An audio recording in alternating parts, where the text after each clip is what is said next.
Hello friend, आप सबका स्वागत है हमारे यूट्यूब चैनल क्रिकेट पे। दोस्तों, इस वीडियो में हम हरियाणा टेट पीजीटी पेपर 2019 के साइकोलॉजी के क्वेश्चन और हिंदी के क्वेश्चन को व्याख्या सहित सोल्व करेंगे। तो इस वीडियो को आप लास्ट तक जरूर देखिए ताकि आपको उचित लाभ हो वो मिल सके। आप अगर 1 मिनट 2 मिनट देख के स्किप करोगे तो आपको फ़ायदा वो नहीं पहुंचेगा। आपको लास्ट तक वीडियो देखना है। आप स्पीड ज़रूर अपने अनुसार कितनी भी सेट कर सकते हैं, लेकिन वीडियो आप कम से कम पूरा देखें ताकि आपको पूरा लाभ मिल सके। अब दोस्तों, पार्ट 2 से संबंध ये है कि ये पेपर है जनवरी 2019 वाला, और पार्ट फर्स्ट जिसमें मैंने कोई पार्ट नहीं लगाया था, हरियाणा पीजीटी सिर्फ इतना ही लिखा हुआ है, वो पेपर है नवंबर 2019 वाला। तो इस चीज़ में कंफ्यूज नहीं होना कि ये पेपर में पार्ट फर्स्ट और पार्ट सेकंड क्यों लगाया हुआ है, क्योंकि पूरे पार्ट सेकंड है जनवरी 2019 वाला पेपर जो हम आज सोल्व करेंगे। और इससे पहले पीजीटी पेपर 2019 लिखा हुआ है एक और वीडियो पे, वो है नवंबर 2019 का पेपर। तो दोस्तों, बिना किसी देरी के शुरू करते हैं आज का हमारा वीडियो, बने रहिए लास्ट तक। तो ये देखिए दोस्तों, पीजीटी के पेपर में पहला क्वेश्चन है, यदि एक क्रिया की आवृत्ति किसी दूसरी क्रिया या कार्य से अधिक है तब पहली क्रिया का उपयोग दूसरी क्रिया या कार्य जिसकी आवृत्ति कम है के लिए पुनर्वलन के रूप में किया जा सकता है। यह सिद्धांत है प्रीमेक का सिद्धांत, थोंडाइक का सिद्धांत, स्किनर का सिद्धांत और पावलोव का सिद्धांत। तो दोस्तों, इसमें क्या है कि यदि एक क्रिया की आवृत्ति दूसरी क्रिया से अधिक है तो पहली क्रिया का उपयोग है वो दूसरी क्रिया जिसकी आवृत्ति कम है के पुनर्वलन के रूप में किया जा सकता है। तो यह सिद्धांत हमको पूछा है कि कौन सा सिद्धांत है। तो दोस्तों, ये सिद्धांत है ऑप्शन नंबर फर्स्ट, प्रीमेक का सिद्धांत। ऑप्शन नंबर फर्स्ट होगा इसमें प्रीमेक का सिद्धांत। अब आता है अगला क्वेश्चन। मॉडलिंग एक प्रभावी शिक्षण युक्ति है दृष्टिबाधिता युक्त बच्चों के लिए, अधिगम अक्षमता युक्त बच्चों के लिए, अम्लीय आक्रमण प्रभावितों के लिए और बौद्धिक अक्षमता युक्त बच्चों के लिए। तो दोस्तों, मॉडलिंग की बात कर रहा है कि मॉडलिंग एक प्रभावी शिक्षण युक्ति है। अब सबसे पहले मॉडलिंग का वाला सिद्धांत कौन सा है, तो वो है बांडुरा वाला, जिसमें बच्चा वो मतलब मॉडल हम कह सकते हैं जैसे जीवित जोकर या फिर गुड़िया, जिसको देख के वो अपना मतलब व्यवहार है वो बदलता है। तो ये होता है दोस्तों बौद्धिक अक्षमता युक्त बच्चों के लिए सबसे प्रभावी शिक्षण युक्ति होती है किसी को अनुकरण के द्वारा सीखना। ऑप्शन नंबर 4 इसमें राइट हो जाएगा, बौद्धिक अक्षमता युक्त बच्चों के लिए। फिर आता है अगला क्वेश्चन। थोंडाइक द्वारा दिए गए प्रयास एवं त्रुटि सिद्धांत का कौन सा नियम पुनर्वलन संकल्पना के समतुल्य है? उपयोग का नियम, अनुपयोग का नियम, प्रभाव का नियम और तैयारी का नियम या तत्परता का नियम। तो दोस्तों, इसमें पूछा है कि प्रयास व त्रुटि सिद्धांत का कौन सा नियम पुनर्वलन की संकल्पना के समतुल्य है? तो पुनर्वलन संकल्पना के तुल्य है प्रभाव का नियम। प्रभाव का नियम ऑप्शन नंबर 3 है वो इसमें बिल्कुल राइट हो जाएगा। पुनर्वलन की संकल्पना की ये समतुल्य होता है प्रभाव का नियम। अब आता है अगला क्वेश्चन। ब्रॉन फेन ब्रेनर के पारिस्थितिकीय तंत्र के सिद्धांत के अनुसार निम्नांकित में से कौन सा बालक के वृहत क्षेत्र में समाहित नहीं है? दोस्तों, एच स्टेट के पेपर में एक कॉमन क्वेश्चन मेरे को मिला है कि ब्रॉन फेन ब्रेनर का जो सिद्धांत है पारिस्थितिकीय तंत्र, इसका एक क्वेश्चन हमेशा आ रहा है। तो ये हमारे रिट में भी आ सकता है। ये बहुत छोटा सा सिद्धांत है, इसका वीडियो मैं आपको जल्द ही अपलोड कर दूंगा चैनल पे, आप इसको देख लेना। अब आता है इस क्वेश्चन की बात करें कि कौन सा बालक के वृहत क्षेत्र में समाहित नहीं है? विद्यालय, मूल्य, कानून और रीति रिवाज। तो दोस्तों, विद्यालय वो वृहत क्षेत्र में नहीं सूक्ष्म क्षेत्र में समाहित होता है। तो वृहत क्षेत्र में कौन समाहित नहीं है? विद्यालय, क्योंकि विद्यालय वो सूक्ष्म क्षेत्र में समाहित होता है। इस सिद्धांत पे मैं वीडियो बनाऊंगा दोस्तों, तो चैनल को अगर आपने अभी तक सब्सक्राइब नहीं किया तो जरूर करें और बेल आइकन को जरूर से दबाएं। अब आता है अगला क्वेश्चन। निम्नांकित में से कौन सा कथन वाइगोत्स्की के समाज सांस्कृतिक सिद्धांत के संदर्भ में सही नहीं है? बच्चे जो कार्य स्वयं बिना सहायता के पूरा कर सकते हैं उन्हें करते हुए वे कम सीखते हैं। निकटस्थ विकास का क्षेत्र इस सिद्धांत का एक भाग है। यह बालक के संज्ञानात्मक विकास में भाषा के महत्व की उपेक्षा करता है और यह संज्ञानात्मक विकास में समाज और संस्कृति की भूमिका पर बल देता है। तो दोस्तों, सबसे पहले तो बात करें हम वाइगोत्स्की के समाज सांस्कृतिक सिद्धांत में, इसमें पूछा क्या है? इसमें पूछा है नहीं है। तो ये चीज़ हमको हमेशा ध्यान में रखनी है कि नहीं पूछा है। अब दोस्तों, इसमें अगर आपने मेरे सभी वीडियो देखे हैं तो आपको मतलब ये पढ़ने की जरूरत ही नहीं है, क्योंकि हर वीडियो में एक क्वेश्चन वाइगोत्स्की का हमेशा मिला है और लगभग इतना ही बड़ा सिद्धांत है कि हम सभी क्वेश्चन वो कवर कर चुके हैं। अब इसमें एक छोटी सी चीज़ दे रखी है, सबसे पहले हमें देखना है कि नहीं बात पूछी है। अब उसमें बच्चे जो कार्य स्वयं बिना सहायता के पूरा कर सकते हैं उन्हें करते हुए वे बहुत कम सीखते हैं, ये बात बिल्कुल सही है। निकटस्थ विकास का क्षेत्र या फिर जेडपीटी मैंने आपको बताया था, ये भी इसी चीज़ का भाग है। अब है संज्ञानात्मक विकास में भाषा के महत्व की उपेक्षा करता है। ये बात दोस्तों इसमें गलत है, उपेक्षा नहीं करता है, जबकि ये तो भाषा के महत्व का मतलब इम्पोर्टेंट क्षेत्र मानता है भाषा को। और ये संज्ञानात्मक विकास में समाज और संस्कृति की भूमिका पर बल देता है। यही बात मैं बोल रहा था, क्योंकि यहाँ पे देखो विरोधाभास मिल रहा है ऑप्शन 3 और 4 में, क्योंकि ये सिद्धांत है वो समाज और संस्कृति की भूमिका पर बल देता है या भाषा पर बल देता है। तो ऑप्शन नंबर 3 है वो इसमें बिल्कुल राइट हो जाएगा। अब बात करते हैं अगले क्वेश्चन की। किशोरों का यह महसूस करना सभी मेरी ओर देख रहे हैं को संज्ञा दी जा सकती है व्यक्तिगत मिथक, काल्पनिक दर्शक, एनोरेक्सिया नर्सोवा और बुलिमिया नर्सोवा। ये आ गया दोस्तों मनोवैज्ञानिक विकारों का दोष, जिसमें मैं बात कर रहा था। हर वीडियो में मतलब एक क्वेश्चन इनका भी मिलता है। तो दोस्तों ये हो जाएगा इमेजिनरी ऑडियंस, काल्पनिक दर्शक। ऑप्शन नंबर सेकंड है वो इसमें बिल्कुल राइट हो जाएगा, क्योंकि एनोरेक्सिया नर्सोवा तो है मतलब किशोर या किशोरी जो अपने आप को मतलब भूखा रखने की कोशिश करते हैं, बहुत ही कम खाना खाते हैं। और बुलिमिया नर्सोवा है बहुत ज़्यादा खाना खाते हैं, मतलब जब तक उनको उल्टी ना आ जाए या फिर दवाई का सहारा न लेना पड़े तब तक वो खाते ही रहते हैं। तो ये तो है बुलिमिया नर्सोवा। और एनोरेक्सिया नर्सोवा है कि वो मतलब जीवित रहने के जितना भी नहीं खाते हैं, मतलब अपने आप को बहुत ही ज़्यादा भूखा रखते हैं और मरने की कंडीशन तक भूखा रखने की कोशिश करते हैं। तो ये मैंने आपको दोनों समझा दिया। और काल्पनिक दर्शक है सभी मेरी ओर देख रहे हैं, किशोरों का यह महसूस करना होता है काल्पनिक दर्शक। ऑप्शन नंबर सेकंड इसमें बिल्कुल राइट हो जाएगा। अब बात करते हैं अगले क्वेश्चन की। निम्न में से किन्हें बाल अध्ययन का संस्थापक माना जाता है? बाल अध्ययन का संस्थापक माना जाता है अल्फ्रेड बिन्नी, थियोडोर साइमन, जी स्टेनले हॉल और बी एफ स्किनर। तो दोस्तों इसमें हो जाएगा ऑप्शन नंबर 3 जी स्टेनले हॉल। ऑप्शन 3 है जी स्टेनले हॉल। अब यहाँ पे बाल मनोविज्ञान के जनक की बात होती है तो बाल मनोविज्ञान का जनक वो पेस्टोलॉजी को माना जाता है, लेकिन यहाँ है बाल अध्ययन, तो बाल अध्ययन है जी स्टेनले हॉल का। फिर बात करते हैं अगले क्वेश्चन की। एक बच्चा क्रोधित होकर अपने सहपाठी को ठीक उसी प्रकार मारता है जैसा उसे उसके घर में उसे सजा दी जाती है। यह उदाहरण है, मतलब बच्चे को घर पर मारा है उसी प्रकार वह अपने सहपाठी को मारता है। तो यह उदाहरण है क्रिया प्रसूत अनुबंधन का, शास्त्रीय अनुबंधन का, निरीक्षणात्मक अधिगम का और अंतःदृष्टि अधिगम का। तो दोस्तों बहुत ही ईजी हो गया। आप अगर इंग्लिश वाले वर्ड हैं वो ध्यान में रखते हैं तो आप सबको समझ में आ जाएगा कि ऑब्जर्वेशन लर्निंग है बांडुरा वाली, वो यहाँ पे एकदम बिल्कुल सटीक ऑप्शन है, ऑप्शन नंबर 3 निरीक्षणात्मक अधिगम। फिर बात करते हैं अगले क्वेश्चन की।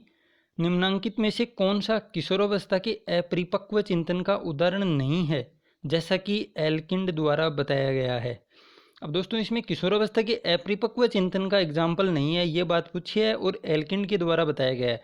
ऑप्शन 1 है आदर्शवाद, ऑप्शन सेकंड है वाद विवाद की प्रवृत्ति, सुनिश्चितता या आग्रहिता और विशिष्टता की प्रवृत्ति। तो दोस्तों इसमें हो जाएगा सुनिश्चितता या आग्रहिता। ऑप्शन नंबर 3 है वो इसमें बिल्कुल राइट है, सुनिश्चितता या आग्रहिता। फिर आता है अगला क्वेश्चन। वाक्यांश एक हाथ में 6 और दूसरे हाथ में आधा दर्जन निम्नांकित में से किस प्रकार के द्वंद्व की सर्वोत्तम व्याख्या है? मतलब एक हाथ में तो 6 और दूसरे हाथ में आधा दर्जन, मतलब चीज़ें तो सेम ही हो गई। निम्नांकित में से किस प्रकार के द्वंद्व की सर्वोत्तम व्याख्या है? उपागम परिहार द्वंद्व की, परिहार परिहार द्वंद्व की, उपागम उपागम द्वंद्व की और द्वय उपागम परिहार द्वंद्व की। तो दोस्तों ये उपागम परिहार वाला क्वेश्चन लास्ट टाइम आपको याद होगा रिट में भी आया था, तो ये इंपॉर्टेंट चीज़ है हमारे लिए या रिट के अभ्यर्थियों के लिए। तो इसमें हो जाएगा दोस्तों उपागम उपागम द्वंद्व की, क्योंकि दोनों जगह वो समान चीज़ें हैं। क्योंकि एक हाथ में भी 6 है और दूसरे हाथ में आधा दर्जन का मतलब भी 6 ही होता है, क्योंकि आप सबको पता होगा कि दर्जन में 12 वस्तुएं होती हैं, कोई भी चीज़ ले लो आप तो आधा दर्जन में हो जाएंगी 6, मतलब दोनों में समान चीज़ें हैं तो दोनों को ही लेने की कोशिश करेगा। अप्रोच अप्रोच कन्फ्लिक्ट, उपागम उपागम द्वंद्व हो जाएगा इसमें। ऑप्शन नंबर 3 है वो इसमें बिल्कुल राइट हो जाएगा।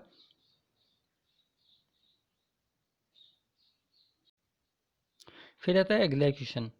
निम्नांकित में से कौन सा कथन पियाजे के संज्ञानात्मक विकास के सिद्धांत के संदर्भ में सही नहीं है? संज्ञानात्मक विकास के सिद्धांत के बारे में बात कर रहा है पियाजे के, तो यह इस मान्यता पर आधारित है कि विकास एक असतत प्रक्रिया है। यह इस मान्यता पर आधारित है कि बच्चे सम्मिलन एवं आत्मसातीकरण द्वारा सीखते हैं। यह इस मान्यता पर आधारित है कि विकास एक सतत प्रक्रिया है और यह इस मान्यता पर आधारित है कि संज्ञानात्मक विकास 4 चरणों में होता है। तो इसमें बात करता है कि कौन सा संदर्भ है वो सही नहीं है, मतलब गलत कथन हमको पूछा है। तो यह इस मान्यता पर आधारित है कि विकास एक सतत प्रक्रिया है ऑप्शन नंबर इसमें 3 है वो बिल्कुल राइट हो जाएगा, ऑप्शन थर्ड। फिर आता है अगला क्वेश्चन, नकारात्मक पुनर्बलन एवं दंड में क्या संबंध है? दोनों किसी अनुक्रिया को सुदृढ़ बनाते हैं, दोनों किसी अनुक्रिया को कमजोर बनाते हैं। नकारात्मक पुनर्बलन किसी अनुक्रिया को दृढ़ बनाता है, जबकि दंड किसी अनुक्रिया को कमजोर बनाता है। नकारात्मक पुनर्बलन किसी अनुक्रिया को कमजोर बनाता है और जबकि दंड है वो किसी अनुक्रिया को दृढ़ बनाता है। तो दोस्तों ये क्वेश्चन भी इम्पोर्टेंट है, क्वेश्चन मतलब एग्जाम में क्वेश्चन वो इसी प्रकार का आपको देखने को मिलेंगे। तो दोस्तों पुनर्बलन चाहे नकारात्मक हो या सकारात्मक हो, वो किसी अनुक्रिया को दृढ़ बनाते हैं। दोनों पुनर्बलन है वो किसी भी अनुक्रिया को दृढ़ बनाते हैं, चाहे सकारात्मक पुनर्बलन हो या नकारात्मक पुनर्बलन हो। लेकिन दोस्तों दंड है वो किसी अनुक्रिया को कमजोर बनाता है, मतलब ऑप्शन नंबर थर्ड है वो यहाँ पे बिल्कुल राइट हो जाएगा। नकारात्मक पुनर्बलन किसी अनुक्रिया को दृढ़ बनाता है और जबकि दंड है वो किसी अनुक्रिया को कमजोर बनाता है। अब बात करते हैं अगले क्वेश्चन की। सृजनात्मकता का निवेश सिद्धांत दिया गया है बिन्ने एवं साइमन द्वारा, केरोल और केटल द्वारा, स्टर्नबर्ग एवं लुबर्ट द्वारा और वाटसन एवं रेनर द्वारा। तो इसमें सृजनात्मकता का निवेश सिद्धांत पूछा है। तो दोस्तों इसमें हो जाएगा ऑप्शन नंबर 3 स्टर्नबर्ग और लुबर्ट द्वारा, ऑप्शन थर्ड। स्टर्नबर्ग और लुबर्ट द्वारा ये सृजनात्मकता का निवेश सिद्धांत है वो दिया गया है। अब बात करते हैं अगले क्वेश्चन की। उच्च बुद्धि का निम्नलिखित में से कौन सा संकेतक सर्वोत्तम है? बुद्धि परीक्षण में 103 अंक प्राप्त करना, स्मृति से कविता पाठ करना, उच्च ग्रेड प्राप्त करना और पृष्ठ पोषण के पश्चात समान गलती को न दोहराना। तो दोस्तों इसमें पूछा है कि उच्च बुद्धि का निम्नलिखित में से कौन सा संकेतक सर्वोत्तम है? तो इसमें हो जाएगा ऑप्शन नंबर 4 पृष्ठ पोषण के पश्चात समान गलती को न दोहराना। ऑप्शन नंबर 4 है वो इसमें बिल्कुल राइट हो जाएगा कि पृष्ठ पोषण के पश्चात है वो उसी प्रकार की जो गलती उसने पहले की है उसको नहीं दोहराएगा। तो ये हो जाएगा उच्च बुद्धि का उदाहरण। फिर आता है अगला क्वेश्चन, निम्नांकित में से कौन सा स्थिर अंतराल का पुनर्बलन का उदाहरण नहीं है? प्रतिमाह है वेतन प्राप्त करना, एक व्यस्त नंबर डायल करना, आवधिक रूप से दंत जांच के लिए जाना और प्रतिवर्ष वेतन वृद्धि मिलना। तो दोस्तों इसमें पूछा है कि कौन सा स्थिर अंतराल पुनर्बलन का उदाहरण नहीं है? तो इसमें हो जाएगा एक व्यस्त नंबर डायल करना, ऑप्शन नंबर सेकंड है वो इसमें राइट हो जाएगा। फिर बात करते हैं अगले क्वेश्चन की। किशोर बालकों के दिवास्वप्न के संदर्भ में निम्नांकित में से कौन सा कथन सही नहीं है?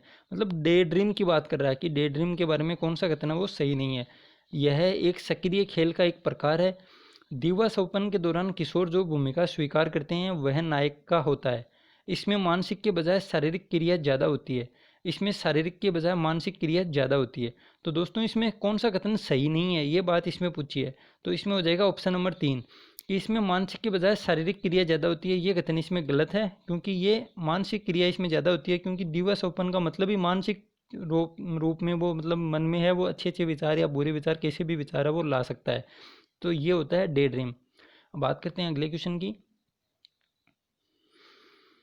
एक किशोर यह महसूस करता है कि अब तक उसके जैसा गहरा प्यार किसी ने नहीं किया है। यह द्योतक है, काल्पनिक दर्शक का, व्यक्तिगत मिथक का, आत्म परिचय या पहचान का और पहचान संकट का।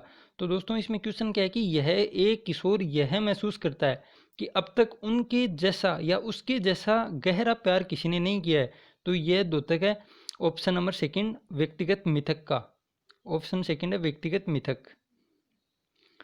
युवा किशोरों की यह मान्यता कि वे पूर्णतया किसी अन्य व्यक्ति से भिन्न हैं को जाना जाता है व्यक्तिगत मिथक, काल्पनिक दर्शक, आत्मज्ञान या आत्म उद्घाटन, मतलब आत्म उद्घाटन मान लो आप इसको, कि युवा किशोरों की यह मान्यता कि वे पूर्णतया किसी अन्य व्यक्ति से भिन्न है।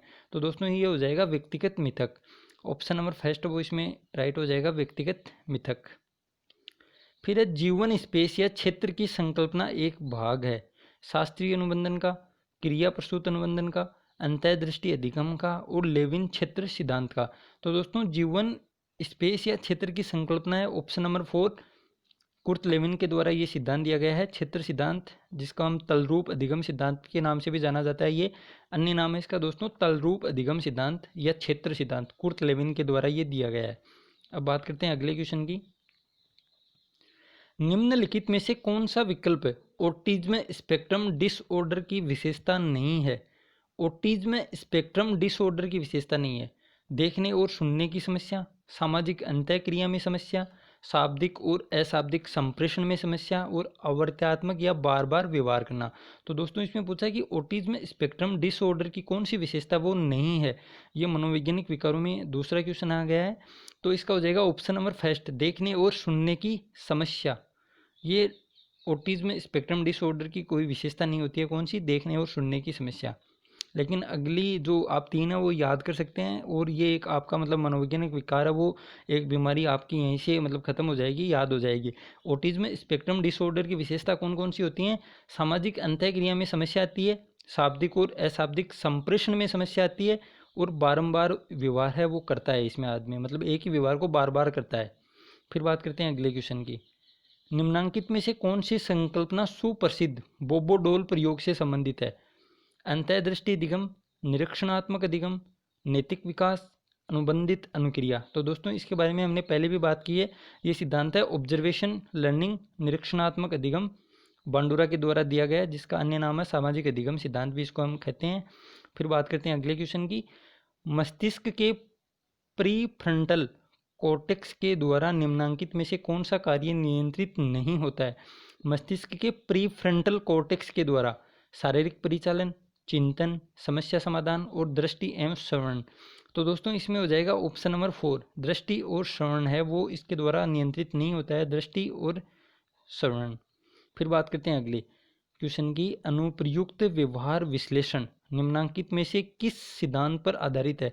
दोस्तों क्या है? अप्लाइड व्यवहार, अनुप्रयुक्त व्यवहार, शास्त्रीय अनुबंधन, क्रिया प्रसूत अनुबंधन, अंतःदृष्टि अधिगम और निरीक्षणात्मक अधिगम। तो दोस्तों इसमें हो जाएगा ऑप्शन नंबर सेकंड, क्रिया प्रसूत अनुबंधन। इसका अन्य नाम भी है दोस्तों अनुप्रयुक्त अधिगम। ऑप्शन नंबर सेकंड इसमें हो जाएगा क्रिया प्रसूत अधिगम। फिर बात करते हैं अगले क्वेश्चन की।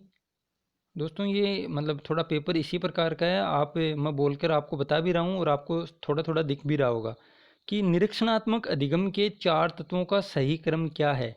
अवधान, अवधान से अभिप्रेरणा, धारण करना और पुनरुत्पादन। अवधान, धारण करना, पुनरुत्पादन और अभिप्रेरणा। अवधान, पुनरुत्पादन, धारण करना, अभिप्रेरणा। ऑप्शन 4 है अवधान, धारण करना, अभिप्रेरणा और पुनरुत्पादन। तो दोस्तों इसमें पूछा है कि ऑब्जर्वेशन थ्योरी है उसका सही तत्व कौन सा है, मतलब बालक है उसमें सबसे पहले क्या करता है, उसके बाद क्या करता है, 4 चरण है वो क्रम के अनुसार इस चीज क्वेश्चन में पूछे गए हैं। तो दोस्तों इसमें सबसे पहले बालक है वो किसी व्यवहार पर अपना ध्यान है वो केंद्रित करता है, मतलब अवधान करता है, फिर उसको धारण करता है, फिर उसका दोस्तों अपने व्यवहार में उसको मतलब लेकर आता है। उसके बाद अगर उसको अभिप्रेरणा का मतलब यहाँ पे ये है कि उसको अच्छा पुनर्बलन मिलता है तो उसको अपना लेता है, और यदि नकारात्मक पुनर्बलन मिलता है या फिर दंड मिलता है तो उसको छोड़ देता है। तो इसमें ऑप्शन नंबर सेकंड है वो बिल्कुल राइट हो जाएगा। अवधान, धारण करना, पुनरुत्पादन और अभिप्रेरणा। ऑप्शन नंबर सेकंड इसमें बिल्कुल राइट हो जाएगा। अब बात करते हैं अगले क्वेश्चन की। किम ने अपना मोबाइल नंबर बदलकर नया नंबर ले लिया। जब किसी ने उसका नया नंबर पूछा तब वह उसके सिर्फ 3 अंक ही याद कर पाई। इसका कारण निम्नांकित में से हो सकता है? क्षरण, पूर्व सक्रिय व्यवधान, दमन, पश्चगमन। मतलब किम ने अपना मोबाइल नंबर बदलकर नया नंबर ले लिया, जब किसी दूसरे ने उसका नंबर मांगा तो उसने सिर्फ 3 अंक ही याद कर पाई, मतलब 3 अंक ही वो उसको बता पाई, बाकी के 7 अंक वो उसको याद नहीं हुए। तो यह समस्या कौन सी है? क्षरण की है, या पूर्व सक्रिय व्यवधान की है, दमन की है, या पश्चगमन की है। तो दोस्तों इसमें हो जाएगा ऑप्शन नंबर सेकंड, पूर्व सक्रिय व्यवधान। ऑप्शन नंबर सेकंड है वो इसका बिल्कुल राइट हो जाएगा, पूर्व सक्रिय व्यवधान। अब बात करते हैं अगले क्वेश्चन की। पुरस्कार के संबंध में निम्नांकित में से कौन सा कथन सही नहीं है? यह रिश्वत का एक प्रकार है, यह वांछनीय व्यवहार में वृद्धि करता है, यह एक रुचिकर उद्दीपक है, यह अनुक्रिया को दृढ़ करने के लिए किया जाता है। तो दोस्तों पुरस्कार के संबंध में एक कथन मतलब गलत कथन पूछा है। तो दोस्तों ये तो इजी क्वेश्चन हो जाएगा, यह रिश्वत का एक प्रकार है। ऑप्शन नंबर फर्स्ट है वो इसमें राइट हो जाएगा, ऑप्शन फर्स्ट। फिर आता है अगला क्वेश्चन। निम्नांकित में से कौन सी शिक्षण व्यू रचना लोकतांत्रिक नहीं है? समस्या समाधान, परियोजना, खोज और प्रदर्शन। दोस्तों इसमें पूछा है कि कौन सी शिक्षण व्यू रचना है वो लोकतांत्रिक नहीं है, लोकतांत्रिक पूछा है। तो इसमें हो जाएगा ऑप्शन नंबर 4, प्रदर्शन। ऑप्शन 4 है प्रदर्शन, ये लोकतांत्रिक नहीं है। अब बात करते हैं अगले क्वेश्चन की।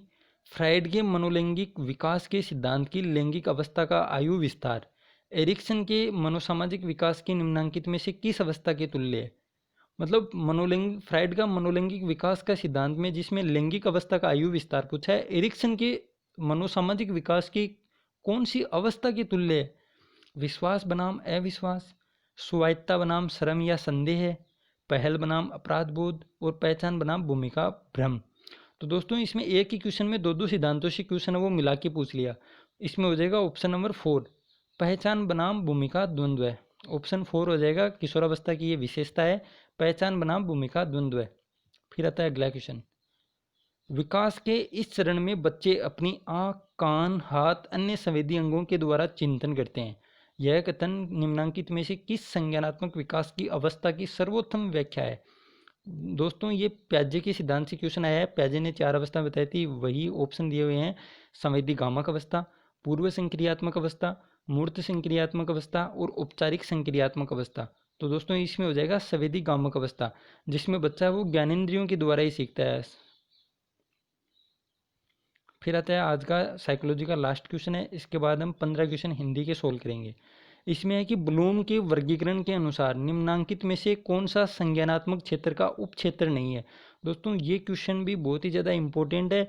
ब्लूम के वर्गीकरण के अनुसार जो ज्ञानात्मक क्षेत्र है उसमें जो आते हैं 6, उसमें से कौन सा इसमें शामिल नहीं है? अनुप्रयोग, विश्लेषण, संश्लेषण और अनुक्रिया। तो दोस्तों इसमें हो जाएगा अनुक्रिया। अनुक्रिया है वो ब्लूम ने नहीं दी थी। ये बहुत ही इंपॉर्टेंट क्वेश्चन है। आपकी शिक्षण वीडियो में ऐसा क्वेश्चन है वो पूछे जाने की संभावना 100% है कि आराम से 1 या 2 क्वेश्चन, चाहे हिंदी में आए चाहे आपका सब्जेक्ट में है, मतलब SST में आ सकता है या फिर मैथ साइंस में, ये क्वेश्चन आपको देखने को जरूर मिलेगा। अब बात करते हैं दोस्तों हिंदी की। हिंदी के क्वेश्चन भी बहुत ही शानदार रहे हैं हरियाणा टेट वाले पेपर में, इसलिए मैं इसी वीडियो के साथ ही इनको भी इंक्लूड कर रहा हूँ कि ऐसे क्वेश्चन भी हिंदी में बन सकते हैं। तो आप अपनी तैयारी को इस अनुसार ज़रूर करें। इसमें क्वेश्चन है कि हम सफ़र अगर एक दूसरे को समझ लें तो जीवन आसान हो जाएगा। उक्त वाक्य किस काल से संबंधित है? हेतु हेतुमत भविष्य, संभाव्य भविष्य, सामान्य भविष्य और संदिग्ध वर्तमान। मतलब इसमें क्या है, हम सफ़र अगर एक दूसरे को समझ लें तो जीवन आसान हो जाएगा। इसमें आ जाएगा दोस्तों ऑप्शन नंबर फर्स्ट, हेतु हेतुमत भविष्य। ऑप्शन फर्स्ट है वो इसमें राइट है। दोस्तों ये मैं आपको आंसर बता रहा हूँ वो मतलब ऑथेंटिक जो आंसर की, या मैं कहूँ कि आंसर की जो हरियाणा बोर्ड ने जारी की थी उसके आंसर मैं आपको बता रहा हूँ। अब आता है अगला क्वेश्चन, किस विकल्प में अलुक तत्पुरुष समास का प्रयोग हुआ है? मनसीज, दिग्विजय, सर्वव्याप्त और कूपमंडूक। तो अलुक तत्पुरुष की बात कर रहा है। अब अलुक तत्पुरुष में हो जाएगा दोस्तों ऑप्शन नंबर फर्स्ट, मनसीज। फिर आता है अगला क्वेश्चन, संधि की दृष्टि से असंगत विकल्प चुनिए। तोय प्लस धार तोयाधार, विश्व प्लस मित्र विश्वामित्र, मुसल प्लस धार मुसलाधार और सत्य प्लस नाश सत्यानाश। तो दोस्तों इसमें असंगत विकल्प हमसे मतलब पूछा है, तो इसमें आ जाएगा तोय प्लस धार तोयाधार। ऑप्शन नंबर फर्स्ट है वो इसमें राइट हो जाएगा, तोयाधार। फिर आता है अगला क्वेश्चन, निम्नलिखित में से किस विकल्प में स्त्रीलिंग वाचक शब्द है? आंसू, टेसु, रतालू और ससुराल। तो दोस्तों इसमें है कि स्त्रीलिंग वाचक शब्द हमको पूछा है, तो इसमें आ जाएगा ससुराल, ऑप्शन नंबर 4। फिर आता है अगला क्वेश्चन, एक बालिका फूल से भी कोमल है। उक्त वाक्य विशेषण की दृष्टि से किस अवस्था का वाचक है? मूलावस्था, उत्तरावस्था या उत्तमावस्था या इनमें से कोई नहीं। तो यह बालिका फूल से भी कोमल है, कौन सा विशेषण है इसमें दोस्तों? तो इसमें हो जाएगा उत्तरावस्था, ऑप्शन नंबर 2 उत्तरावस्था। अब बात करते हैं अगले क्वेश्चन की, प्रत्यय की दृष्टि से असंगत विकल्प चुनिए। निपुण प्लस ये निपुण्य, ईश्वर प्लस ये ऐश्वर्य, भगिनी प्लस ये भागिन्य और विशिष्ट प्लस ये विशिष्ट। तो दोस्तों ये तो इजी क्वेश्चन हो गया। ऑप्शन नंबर 3 वो इसमें बिल्कुल राइट हो जाएगा, क्योंकि यह प्रत्यय के कारण सबसे पहले वाले जो आता है अक्षर, जैसे नी, ई का ए हो गया, इस ई का भी ए हो गया, लेकिन इसमें भगिनी नी का ने कर दिया, ये बात इसमें गलत है, इसलिए ये ऑप्शन नंबर 3 वो इसमें असंगत हो जाएगा। फिर बात करते हैं अगले क्वेश्चन की, विशेषण पदों के विकारक तत्व कौन कौन से हैं? लिंग और वचन, लिंग वचन और कारक, लिंग और वचन सॉरी दोस्तों लिंग और कारक और काल, वाच्य एवं पुरुष। तो दोस्तों इसमें हो जाएगा ऑप्शन नंबर फर्स्ट, विकारक तत्व हैं लिंग और वचन, ऑप्शन फर्स्ट है वो इसमें राइट हो जाएगा। फिर एक वचन से बहुवचन बने शब्दों में असंगत को छांटिए। डाकुओं, तरबूजों, वधुएं और बालवों। तो दोस्तों इसमें ऑप्शन नंबर 2 है वो इसमें गलत हो जाएगा, तरबूजों, ऑप्शन नंबर 2। फिर अगला क्वेश्चन, शब्दकोश में शब्द अनुक्रम की दृष्टि से निम्न में से सही आरोही क्रम वाला विकल्प है? क्लिष्ट क्रम, क्लांति और क्षण, क्षण, क्रम, क्लांति, क्लिष्ट, यही ऑप्शन दे रखे हैं। तो इसमें से सही आरोही क्रम, मतलब आरोही क्रम पूछा है, घटते से बढ़ता क्रम, सबसे पहले से मतलब लास्ट वाला सबसे बाद में आना चाहिए। इसमें से कौन सा क्रम होगा? तो इसमें हो जाएगा ऑप्शन नंबर थर्ड, क्रम, क्लांति, क्लिष्ट और क्षण। ऑप्शन नंबर थर्ड है वो सबसे लास्ट मतलब राइट हो जाएगा इसमें। फिर आता है अगला क्वेश्चन, करण कारक युक्त वाक्य चुनिए। कानों सुनी बात सत्य होती है। वे सिनेमा देखने गए हैं। ललिता गुरुजी से कथक सीखती है। इस साहसी छात्र ने एक बच्चे को नदी में डूबने से बचाया। तो दोस्तों कर्ता ने कर्म को करण से मतलब से विभक्ति चिन्ह इसमें आता है। तो इसमें आ जाएगा ऑप्शन नंबर, अब से विभक्ति चिन्ह से ये चीज़ सही हो ये जरूरी नहीं है, क्योंकि से विभक्ति चिन्ह है वो दूसरे कारक में भी आता है। तो इसमें आ जाएगा करण कारक में कानों सुनी बात सत्य होती है। ऑप्शन नंबर फर्स्ट वो इसमें राइट हो जाएगा, ऑप्शन फर्स्ट। फिर आता है अगला क्वेश्चन, कमरे में कोई हंस रहा है। वाक्य में प्रयुक्त सर्वनाम है निश्चयवाचक, अनिश्चयवाचक, प्रश्नवाचक या पुरुषवाचक। तो दोस्तों कमरे में कोई हंस रहा है, इसमें कौन सा सर्वनाम है? अनिश्चयवाचक, क्योंकि इसमें कोई आया है तो अनिश्चयवाचक सर्वनाम होगा। फिर आता है वर्ण विचार की दृष्टि से असंगत विकल्प चुनिए। एक ही स्थान से उच्चारित दो सवर्ण स्वरों के योग से निर्मित स्वर उत्पत्ति के आधार पर दीर्घ स्वर कहलाते हैं, जबकि भिन्न भिन्न स्थानों से उच्चारित दो विजातीय स्वरों के योग से निर्मित स्वर संयुक्त स्वर कहलाते हैं। अनुस्वार व्यंजनों की प्रकृति है, जबकि अनुनासिक स्वरों की प्रकृति है। फिर जिन स्वरों के उच्चारण में हवा नाक से नहीं अपितु केवल मुख से निकलती है उन्हें सानुनासिक स्वर कहा जाता है, जबकि जिन स्वरों के उच्चारण में वायु मुख के साथ साथ नासिका से भी निकलती है उन्हें निरअनुनासिक स्वर कहा जाता है। हिंदी वर्णमाला में स है वर्ण संघर्षी हैं, जबकि च, छ, ज और झ आदि वर्ण स्पर्श संघर्षी हैं। तो दोस्तों इसमें कौन सा विकल्प है वो असंगत है? ये बात हमसे पूछी है, बहुत ही बड़े बड़े ऑप्शन दे रखे हैं। तो दोस्तों इसमें असंगत विकल्प है ऑप्शन नंबर 3। आप इसको छोड़ के बाकी ऑप्शन है वो याद कर लें, अच्छा क्वेश्चन है ये भी। ऑप्शन नंबर 3 वो असंगत है। फिर आता है अगला क्वेश्चन, समास की दृष्टि से कौन सा विकल्प असंगत है?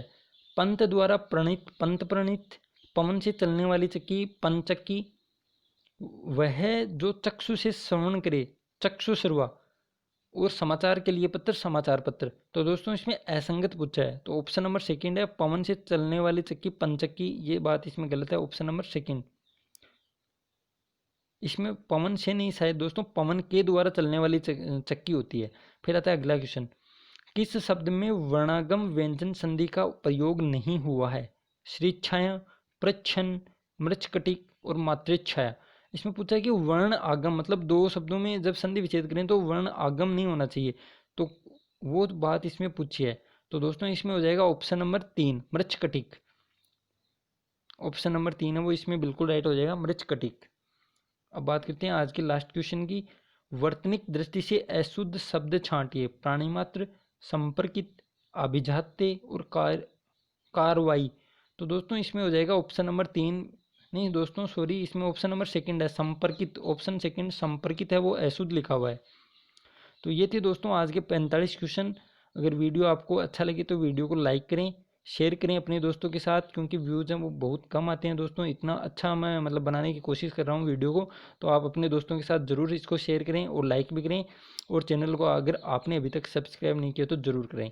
तो दोस्तों मिलते हैं कल दूसरे वीडियो के साथ, तब तक जय हिंद जय भारत।